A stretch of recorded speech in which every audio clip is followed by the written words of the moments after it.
दुनिया में एक से एक घटनाएं होती रहती है। कई घटनाएं जहां बेहद सामान्य होती है तो कुछ घटनाएं बेहद चौंकाने वाली होती हैं। आज हम आपको दुनिया भर की कुछ ऐसी घटनाओं के बारे में बताने जा रहे हैं जो बेहद सामान्य मानी जाती है। इसमें से कई घटनाएं ऐसी हैं जिसके ऊपर साइंटिफिक रिसर्च भी किए गए हैं, लेकिन ठीक कारण नहीं पता चल पाया है। हालांकि यह अपने आप में ही अजीबोगरीब है, लेकिन साइंस की तरक्की के बावजूद इन घटनाओं में से पर्दा नहीं उठ पाया है। आइए ऐसी ही कुछ घटनाओं के बारे में जानते हैं। कूपर फैमिली ने 1950 के आसपास टेक्सास में एक पुराना घर खरीदा था।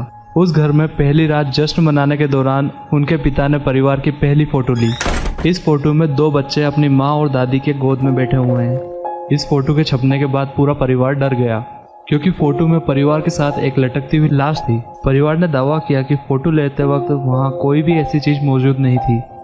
कुछ लोगों का मानना है कि नेगेटिव के साथ छेड़छाड़ की गई हो, लेकिन कूपर फैमिली ने इनसे इनकार कर दिया। बाद में फोटो की सच्चाई जानने की कई लोगों ने कोशिश की, लेकिन यह अभी तक रहस्य बना हुआ है। नॉर्वे के होल्टलैंड में हेजलैंड घाटी के आकाश में अक्सर देखी जाने वाली रोशनी एक अबूझ पहेली की तरह है। ज्यादातर यह रहस्यमय रोशनी एक चमकदार सफेद, पीले या लाल रंग में 1 घंटे से अधिक देर तक दिखती है। यह रोशनी तेजी से कभी धीमे हवा में तैरती दिखाई देती है तो कभी एक ही जगह ठहर सी जाती है। इस तरह की घटनाएं केवल नॉर्वे में ही नहीं बल्कि दुनिया के दूसरे भागों में भी 1940 के बाद खबरों में आती रही है। इसके कारणों को जानने की काफी कोशिश की गई, पर किसी भी नतीजे पर नहीं पहुंचा जा सका। यह फोटो 1964 में जिम टेम्पलेन नाम के एक फोटोग्राफर और स्थानीय इतिहासकार ने ली थी। वे अपनी बेटी को इंग्लैंड के कॉम्ब्रिया के एक इलाके सेल्वफर्थ में ले गए थे। फोटोज के डेवलप करने पर उन्हें एक फोटो में एस्ट्रोनॉट जैसी आकृति दिखाई दी। जिम ने दावा किया था कि फोटो लेने के दौरान उनकी बेटी के पीछे कोई नहीं था।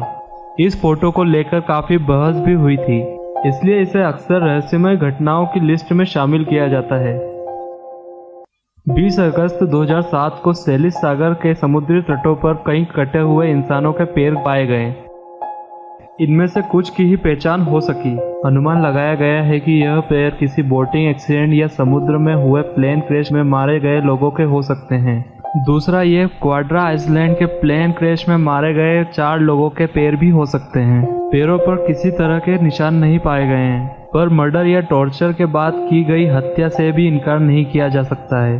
26 दिसंबर 2004 को एशिया में आई सुनामी से भी इसे जोड़ा गया है। Black dahlia murder case Los Angeles के सबसे पुराने अनसुलझे मर्डर केसों में से एक है।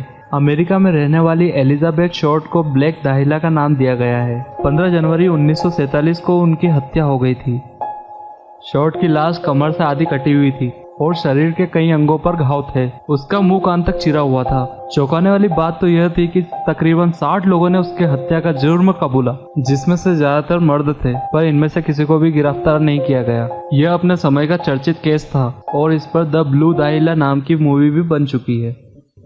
21 साल की Elisa Lam British Columbia university केवेयर में स्टूडेंट थी। 19 फरवरी 2013 को उनकी लाश डाउनटाउन के सेसिल होटल के ऊपर वाटर टैंक में पाई गई। कर्मचारियों ने होटल के मेहमानों के पानी के बदबू आने की शिकायत के बाद टैंक की जांच की थी। सीसीटीवी की जांच में लैम को लिफ्ट से ऊपर जाते हुए देखा गया था, जो शायद लिफ्ट ठीक से काम नहीं कर रही थी। फुटेज में उसे किसी से बातें करते हुए देखा गया था। वह बहुत परेशान लग रही थी।